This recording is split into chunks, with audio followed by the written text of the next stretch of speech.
em sembla que de les 41 persones hi havia només 2 persones que tenien una mica d'experiència en impartir formació. Llavors els havíem format en dinàmiques de grup, aprendre a planificar una acció formativa, motivar equips, ja ho sabeu, procediments també de gestió econòmica, aprendre l'eina informàtica. Llavors vam dissenyar un pla de formació. I a mi no em passa això. Doncs et passo jo. D'acord, molt bé. Llavors, penso que aquí no està posat, però cal destacar el pla de comunicació que es va fer als formadors interns. Se'ls va convocar a les 41 persones en una sessió que van fer un escrit conjunt, la Núria i jo mateixa. Jo és que crec que cal destacar la col·laboració que sempre hem tingut i que hem anat a una. I jo penso que això en part ha sigut l'èxit del projecte. Llavors els van convocar a una reunió que va assistir el gerent, va assistir el cap de tecnologies, evidentment va assistir la cap del projecte, va assistir el cap de recursos humans i se'ls va facilitar un dossier que estava absolutament tot planificat. Vull dir, quan tenien que formar-se, el dia, l'hora, el lloc, el programa formatiu, etc. Vull dir, això s'ho van emportar, però sobretot és el missatge que se'ls va donar. Primer, se'ls va dir que no era un projecte fàcil, que era un canvi important i que, sobretot, se'ls agraïa moltíssim a l'esforç que tenien que fer i la seva motivació, perquè era un camí que tenien que formar-se, però també tenien que continuar treballant amb la seva feina. Evidentment, tota la formació es va fer dintre d'horari de feina, però, clar, es van fer per formar-los amb ells més de 120 hores. Per tant, hi va durar 9 mesos, com tenir una criatura, igual, no? Llavors, després tenien que tornar a la feina i fer la feina. Vull dir que això requeria un esforç molt important. I sobretot se'ls va transmetre que la seva funció era importantíssima, era molt important. Jo penso que això va quedar clar. Després hi ha una patidora aquí, ja ens ho explicarà, i es va començar ja tenien dissenyat quina era la temporalitat. Llavors, primer, es va fer un curs de nocions bàsiques de comptabilitat financera perquè no pensaven que només es tinguessin que formar en l'eina, sinó de saber per què fem les coses, no? Vull dir, tenir la base teòrica del per què. Va venir una professora de la Facultat d'Econòmiques, que nosaltres ja l'havíem utilitzat per altres cursos, molt planera, perquè a vegades els professors d'universitat, la veritat és que els costa molt baixar a lo que és l'usuari i la veritat és que vam estar molt contents. Després vam trobar la col·laboració d'un formador intern que em sembla que el coneixeu, Manel Güell, que ens va ajudar moltíssim. Després es va reunir també amb la Núria, etc. I van fer prèviament 15 hores del curs d'aprendre a ser formador. Aquí van fer pràctiques, van presentar en solitari, en grup, en parelles, se'ls va ensenyar a planificar una acció formativa, tot el que és la dinàmica de grups, etc. Vull dir, el que és un típic curs de formació de formadors. Però per què es va fer aquest curs abans de fer la formació tècnica de no sé quantíssimes hores de lo que és l'eina? Perquè anéssim pensant com podrien transmetre, vull dir, se'ls va donar la metodologia perquè després amb les classes teòriques de l'eina poguessin anar reflexionant com podien passar aquests coneixements després als usuaris. Vull dir, ells tenien que patir una nova eina, però ja els estaven facilitant una mica com ho podien fer. I després va fer la grossa, vull dir, la formació amb l'eina i amb tots els seus processos, ja no ho dic perquè és traducció SAP, compres, ja ho ha dit la Núria, i van ser moltíssimes hores, moltes hores, tant com quasi 100, no? Sí, però aquesta va ser la formació inicial. Per què? La que estava prèviament pensada. Però després què van veure? Passes? Sí. Van veure que això no era suficient. Llavors va haver una capacitat de reacció, de reajustament. Per què? Perquè se'n van donar compte que hi havia coses que estaven, els processos encara faltaven una miqueta, això us ho explica la Núria molt millor que jo. O sigui, temes de la pròpia eina i sobretot dels processos. Llavors, què van fer? van fer hores de reforç, o sigui, van fer casos pràctics, de dir, anem a seure en una aula, això no estava pensat en un principi, però dir, ara anem a fer un cas de tal, es van seure en una aula i es van fer no sé quantes hores, perquè aquestes no les vam ni controlar nosaltres. Sí, va ser una mica com de complementar per la necessitat que teníem. Després es va crear una aula oberta, vull dir, totes les tardes, que això s'ho explicarà aquí l'Anna, es podien trobar els formadors, no diguem formadors, diguem candidats a formadors, perquè tenien que quedar 32. 30, o 30, sí. I llavors es trobaven, compartien les seves dubtes, si tenien que elevar algun dubte a la direcció del projecte l'elevaven i durant tot aquest temps es va fer una avaluació contínua, vull dir que cada setmana la direcció del projecte rebia un feedback de tot allò que estava passant, de tots els problemes i de totes les coses bones també, evidentment. I llavors, amb tot això, quan es va acabar, o de forma paral·lela, no recordo bé, es va fer 10 hores més del curs de formació de formadors. Com? Doncs cada parella, o sigui, al final van quedar 32 persones perquè algunes d'elles no van poder seguir per la feina que tenien, perquè algú es va posar malalt, alguna desgràcia va haver també, es va morir una persona. I llavors es van fer 10 hores, però prèviament es va treballar en parelles, o sigui, hi havia la formació que tenien que fer els usuaris era de 15 unitats docents, 48 hores en total. Llavors, cada parella, o sigui, si eren 30 parelles de dos, les parelles sempre són de dos, evidentment, i van elaborar una fitxa de planificació docent d'una activitat. Llavors, es van reunir tots amb el Manuel Güell i ho van posar en comú.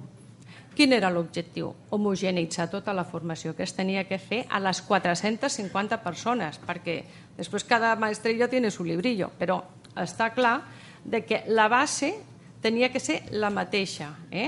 Ara dic això, després com ho avaluo, ara 2 minuts de descans, ara la pràctica, ara tal.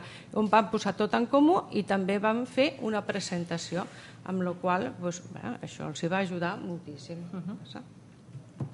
Vaig bé de temps? Ara has fet 10 minuts. Ara això és superràpid. Queden 10 minuts per acabar. Doncs la formació d'usuaris, molt ràpid.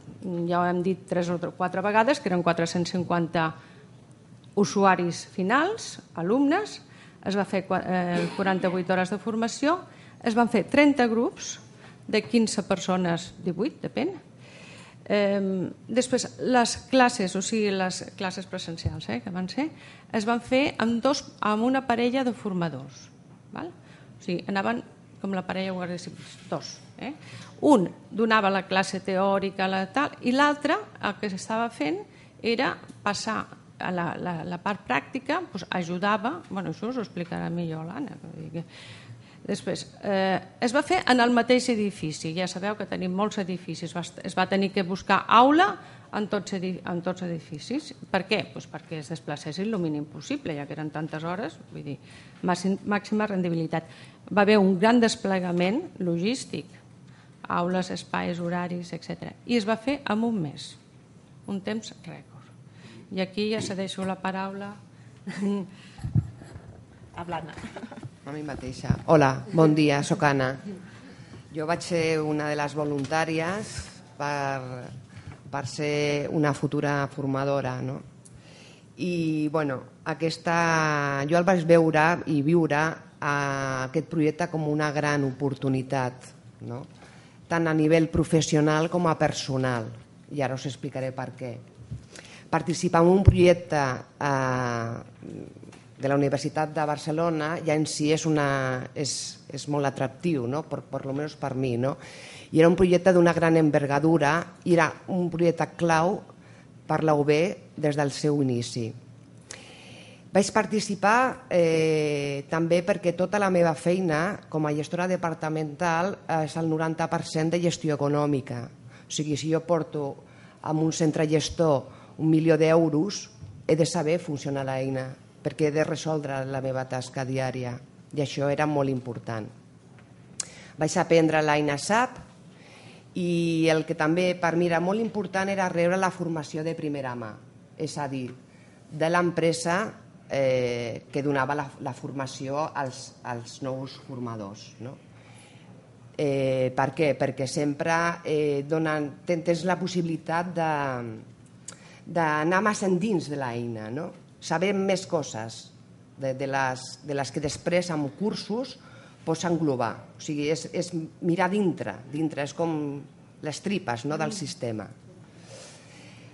També vaig tindre l'oportunitat de créixer personalment i d'afrontar la meva timidesa, encara que no es noti, i aflorar les meves habilitats internes desconegudes per mi mateixa.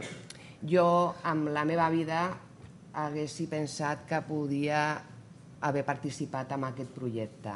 I us faré un petit incís. Quan jo era petitona, d'això fa molts anys,